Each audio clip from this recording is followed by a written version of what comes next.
Hello friends, welcome to దేవాంష్కా stories world.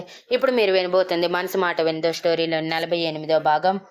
మరో 2 రోజులు అలానే ఇల్లు మొత్తం శ్మశాన నిశ్శబ్దంతో గడిచిపోయింది. సీత ఆఫీస్కి వెళ్ళటం మానేసింది. ఎవరితో మాట్లాడటం లేదు. భువనేశ్వరి గారు రామ్తో మాట్లాడాలని ట్రై చేసిన ఛాన్స్ ఇవ్వటం లేదు. పైగా తను చేసిన పని తను నానితో చెప్తే ఆవిడ తనని అసహ్యించుకుని తనతో మాట్లాడటం మానేస్తుందేమో అని భయం. మరోవైపు సీత తనకి దూరంగా ఉంటూ ఒక్క మాట కూడా మాట్లాడకుండా మౌనంతో రోజులు వెళ్లదీస్తుంది.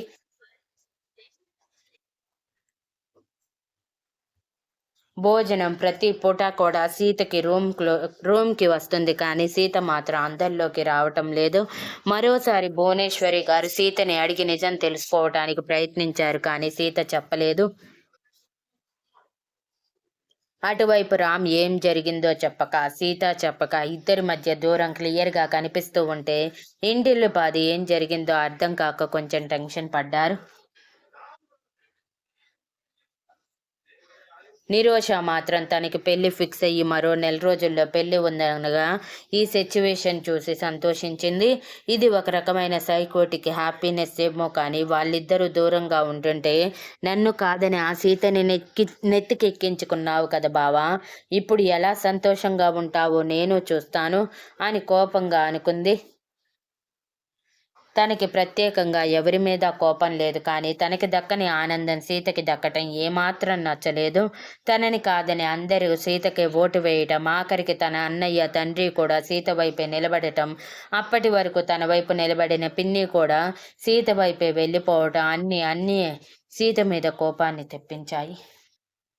ప్రత్యేకంగా సీత మీద టార్గెట్ చెయ్యాలని ఏమీ అనుకోలేదు, కానీ సీత బాధపడటం చూస్తుంటే తన సంతోషం తనది.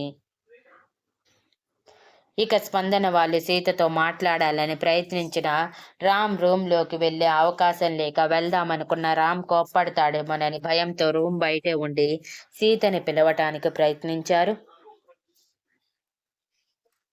కానీ సీత నుంచి రెస్పాన్స్ లేదు.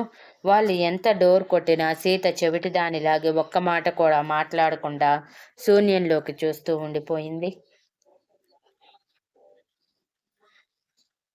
అలానే మరో 2 రోజులు గడిచిపోయాయి. 3వ రోజు సాయంత్రం రామ్ వస్తూ డైరెక్ట్గా రూమ్లోకి వెళ్ళేసరికి సీత ఎప్పటిలా సోఫాలో కూర్చొని చెంపల కింద చేతులు పెట్టుకొని శూన్యంలోకి చూస్తూ ఉంది.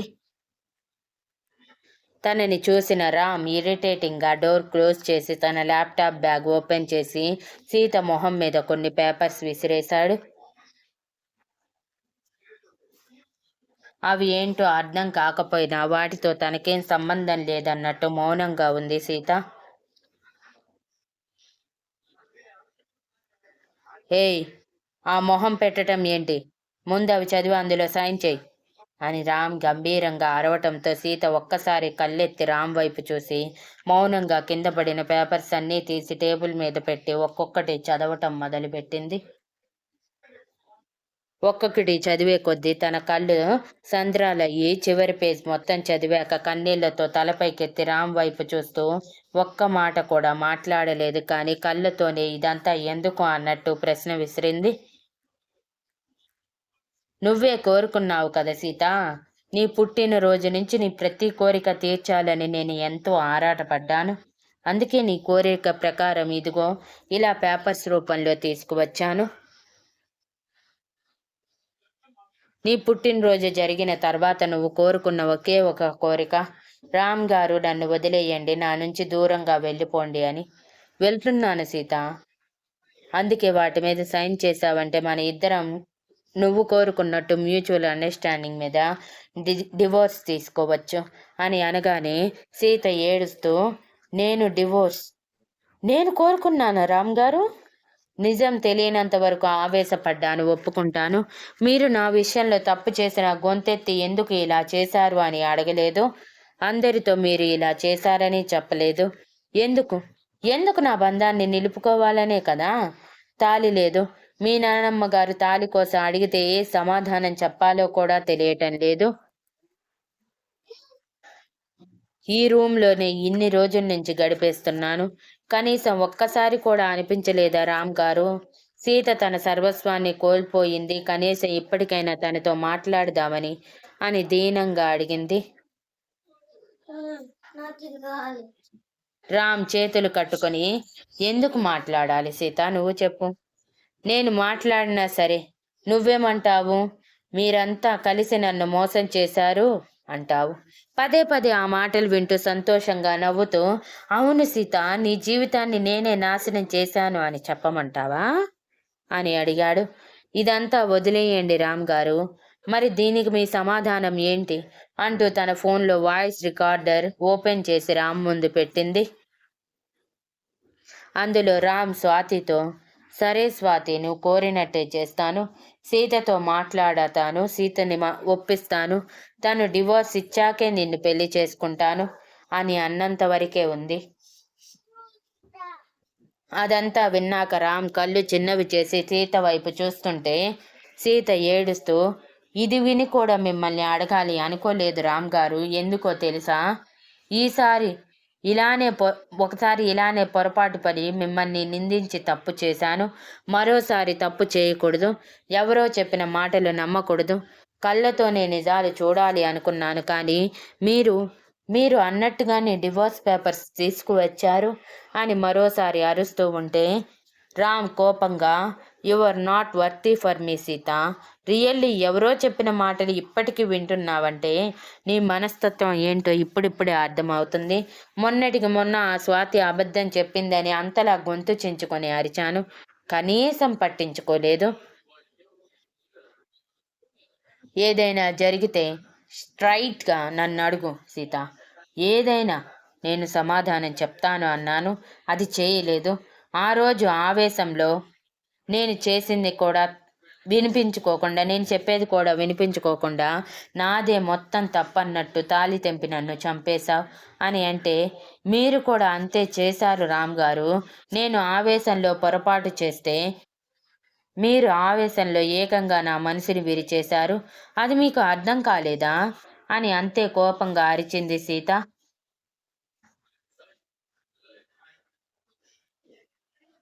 ఇనఫ్ సీత, ఇదంతా నాకు అనవసరం. నా మీద నమ్మకం లేని వ్యక్తితో నేను కలిసి ఉండలేను. అనుక్షణ అనుమానాలతో జీవితం గడపలేను. నాకు నువ్వు అవసరం లేదు సీత. డివోర్స్ పేపర్స్ మీద సైన్ చేస్తావా, లేదంటే నువ్వు అన్న మాటలన్నీ తీసుకువెళ్ళి బయట పెట్టమంటావా అని ఆవేశంలో రామ్ విచక్షణ కోల్పోతూ ఒక్కో అడుగు సీత వైపు వేస్తూ ఉంటే సీతకి భయం వేసింది. ఆ రోజు తర్వాత రామ్ తన దగ్గరికి రాలేదు. సీత మాట్లాడకపోవటంతో మాట్లాడించాలని ప్రయత్నం చేయలేదు. నైట్ టైం కూడా రామ్ బెడ్ మీద పడుకుంటే సీత సోఫాలో ఎవరికి వారుగా పడుకుంటూ దూరంగానే ఉన్నారు. కానీ ఈరోజు మళ్ళీ రామ్ కళ్ళల్లో అదే ఆవేశం చూస్తుంటే సీతకి భయం వేసి, అక్కడే ఆగండి రామ్ గారు, మరోసారి మీ చేయి నా శరీరం మీద పడితే ఈ శరీరాన్ని పెట్రోల్ పోసి తగలబెట్టుకుంటాను అని భయంతో అరిచింది. ఆ ఒక్క మాటతో తన అడుగులు ఆపేసిన రామ్ విరక్తిగా నవ్వుతూ, నేను ముట్టుకుంటూనే పెట్రోల్ పోసుకొని తగలబెట్టుకునే నువ్వు నా గదిలో ఒంటరిగా ఎలా ఉంటున్నావు సీత? నేను నీ కళ్ళకి ఒక రేపిస్ట్లా కనిపిస్తున్నా కదా, అందుకే కదా ఇలా మాట్లాడుతున్నావు అని గందగ్ధమైన స్వరంతో అడిగి, ఇక చాలు సీత, నీ నోటి నుంచి ఇంకొక మాట వినాలని కూడా నాకు అనిపించటం లేదు. ప్లీజ్ వాటి మీద సైన్ చేసి నీ జీవితం నీకు ఇచ్చేస్తాను. లైఫ్ లాంగ్ నువ్వు హ్యాపీగా ఉండు అని అన్నాడు.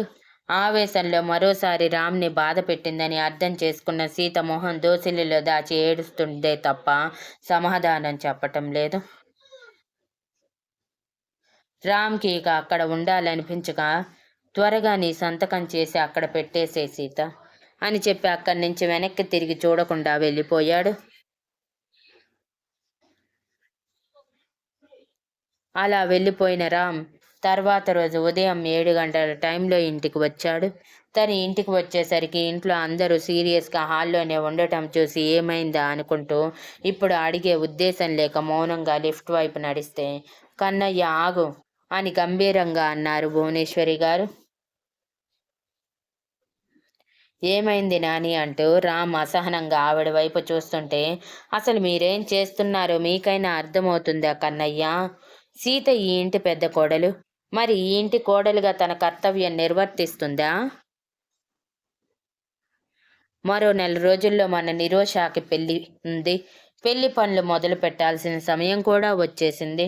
ముందుగా పసుపు దంచాలి. ఈ కార్యక్రమాలైనా గుర్తున్నాయా?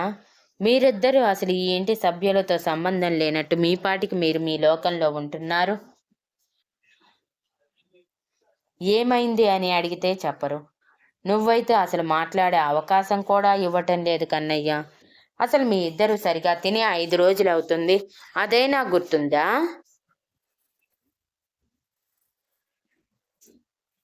ఏదైనా సమస్య వస్తే మాతో చెప్పచ్చు కదా. మేము మాకు తోచిన ఉపాయం చెప్తాము. అలా కాకుండా మీకు మీరే ఎందుకు నిర్ణయాలు తీసుకుంటున్నారు? అసలు ఈ ఇంట్లో నేను ఒకదాన్ని ఉన్నాను అనుకుంటున్నారా, లేదంటే చచ్చిపోయాను అనుకుంటున్నారా కన్నయ్య అని గంభీరంగా అడిగారు. ఆ మాటకి రామ్ కంగారుగా, నాని ప్లీజ్ అలా మాట్లాడకు, చిన్న ప్రాబ్లం అంతే. సీతకి తనకు కావాల్సింది నేను ఇవ్వలేదని కోపంగా ఉంది.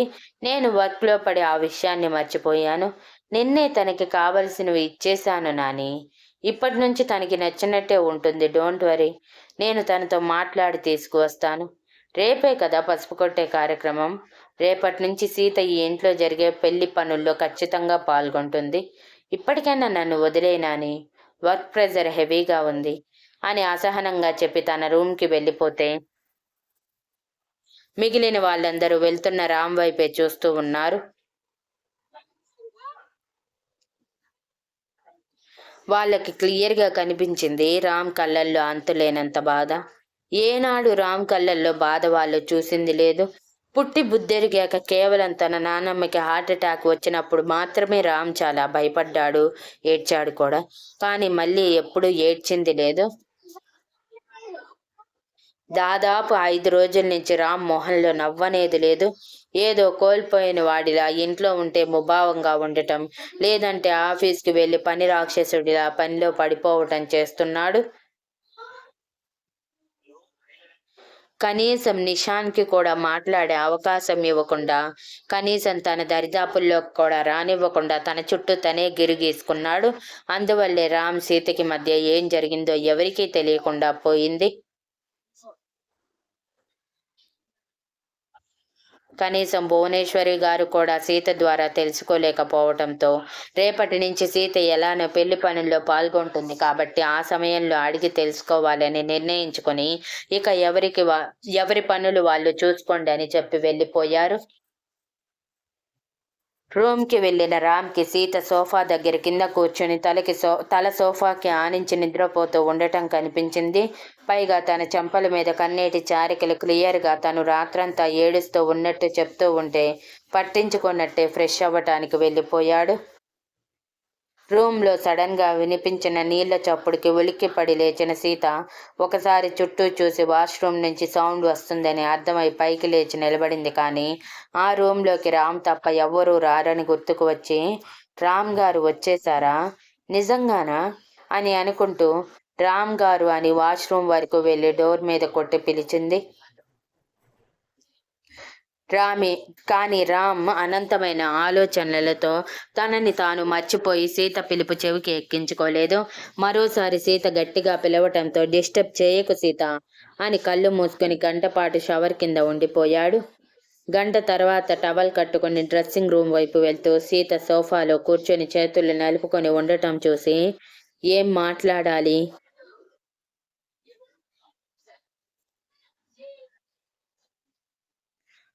మళ్ళీ రామ్ని సీతకి మాట్లాడే అవకాశం ఇవ్వకుండా, సరే ఇదంతా పక్కన పెట్టు, నువ్వు ఎలానో డివోర్స్ మీద సైన్ చేసి ఉంటావు కదా, నాకు తెలిసి ఎప్పుడెప్పుడు నా నుంచి విడిపోదామా అని ఉంది నీకు. ఈ విషయం వదిలేయి, కానీ ఈ 1 రోజులు నువ్వు ఇక్కడే ఉండాలి. 1 రోజుల తర్వాత నీ ఇష్టం వచ్చినట్టు నువ్వు వెళ్ళిపోవచ్చు. అండ్ మెయిన్లీ నిరోష పెళ్లి పనుల్లో నువ్వు పాల్గొనాలి సీత. మన ఇద్దరం ఇలా దూరంగా ఉండటం వలన కింద అందరికీ అనుమానం వస్తుంది. పెళ్లి ఇంట్లో మనిద్దరం విడిపోతున్న విషయం ఎవరికీ తెలియటానికి వీల్లేదు. పెళ్లి తర్వాత ఎలానో అందరికీ తెలుస్తుంది కాబట్టి నాకు పెద్ద పట్టింపు లేదు అని తను చెప్పాలనుకున్నది చెప్పి త్వరగా రెడీ అయి కిందకి వెళ్ళి, సీత నా కోసం మాత్రం ఏ వంట పని పెట్టుకోకు. ఇన్నాళ్ళు అలవాటు చేసింది తగ్గించుకోవటానికే కష్టపడుతున్నాను. మళ్ళీ అంటే కష్టం అని నవ్వుతూ చెప్పాడు. కానీ ఆ నవ్వులో జీవం లేదు. రామ్ మాట్లాడటం పూర్తవ్వటమే సీత ఏడుస్తూ, ఇంత కఠినంగా ఎలా మారిపోతున్నారు రామ్ గారు? ప్లీజ్ ఒక్కసారి నేను చెప్పేది వినండి అని అడిగింది. ప్లీజ్ సీత, ఇక నువ్వేం మాట్లాడకు. నేనేమీ వినాలనుకోవటం లేదు. రియల్లీ నీతో మాట్లాడి మాట్లాడి విరక్తి వస్తుంది సీత. నీతో మాట్లాడిన ప్రతిసారి ఇదిగో ఇక్కడ అంటూ గుండెల మీద వేలు పెట్టి చూపిస్తూ, ఇక్కడ ఈ గుండె ఎప్పుడు ఆగిపోతుందా అనిపిస్తుంది. ప్రతిసారి నువ్వంటే నాకు ఇష్టం లేదు అని నువ్వు మొహానే చెప్తుంటే ఎందుకు నేను నిన్ను నా దగ్గర పెట్టుకుంటున్నాను, బలవంతం చేస్తున్నాను అనిపిస్తుంది. వద్దు సీత, నేను నీ సంతోషాన్ని కోరుకుంటాను. నీకు నచ్చినట్టే నువ్వు వెళ్ళిపో అని చెప్పి తన డ్రెస్ వేసుకొని డ్రెస్సింగ్ రూమ్లోకి వెళ్ళిపోతే సీత ఏడుస్తూనే కోపంగా, అసలు నేను చెప్పేది వినిపించుకోరా? ఈయన పాటికి ఈయన అన్ని ఊహించుకోవటమేనా అని అనుకుంటూ రామ్ కోసం ఎదురు చూస్తూ ఉంది.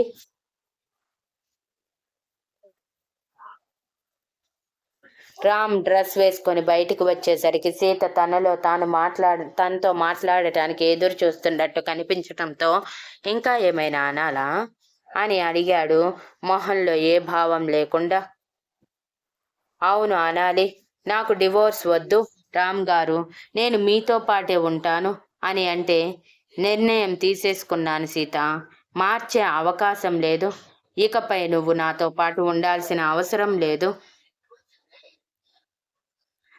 నిన్న అడిగావు కదా తాళి కోసం, దానికి కూడా నేను మరో మార్గం చూశాను అంటూ తన కబోర్డ్లో ఎప్పుడో సీత కోసం తీసిపెట్టిన తాళి చైన్ తీసి సీత చేతుల్లో పెడుతూ, ఇది మెడలో వేసుకో. తాళి చైన్ ఉన్నట్టే ఉంటుంది కాబట్టి ఎవరికీ అనుమానం రాదు. నువ్వు ఎవరికీ సమాధానం చెప్పాల్సిన అవసరం ఉండదు సీత. ఇక ఫ్రెష్ అయి కిందకి వెళ్ళు. అందరూ నీ కోసమే చూస్తున్నారు అని చెప్పి అక్కడి నుంచి ఫోన్ తీసుకొని బాల్కనీలోకి వెళ్ళిపోయాడు రామ్. సీత చెప్పే మాటలు వినటానికి కూడా రామ్ సిద్ధంగా లేడు. గత 3-4 రోజుల నుంచి సీత తిరస్కరణ తన మనసుని నిజంగానే చాలా చాలా బాధ పెట్టాయి. ఆయన తన పిచ్చి మనసు సీతే కావాలి అని పోరు పెడుతూ ఉంటే ఆ విడాకుల పేపర్స్ తీసుకువచ్చి వాటి మీద సైన్ చేయమంటే అప్పుడైనా సీత నాతోనే ఉంటాను అని గట్టిగా వాదిస్తుంది అని అనుకున్నాడు. కానీ ఇక్కడ రివర్స్లో విడాకులు ఇవ్వను అని చెప్పింది. కానీ మళ్ళీ మధ్యలో తను నేను నిందించి ముట్టుకుంటే చచ్చిపోతాను అన్నట్టు మాట్లాడటం తన మనసుని ఎన్ని వేల ముక్కలు చేశాయో తనకి మాత్రమే తెలుసు. ప్రేమించిన అమ్మాయి భార్యగా వచ్చినా కూడా రామ్ తన మనసుని సంతోషపెట్టలేకపోయాడు. ఆ కారణం రామ్ మనసుని కుదురుగా ఉండనివ్వటం లేదు.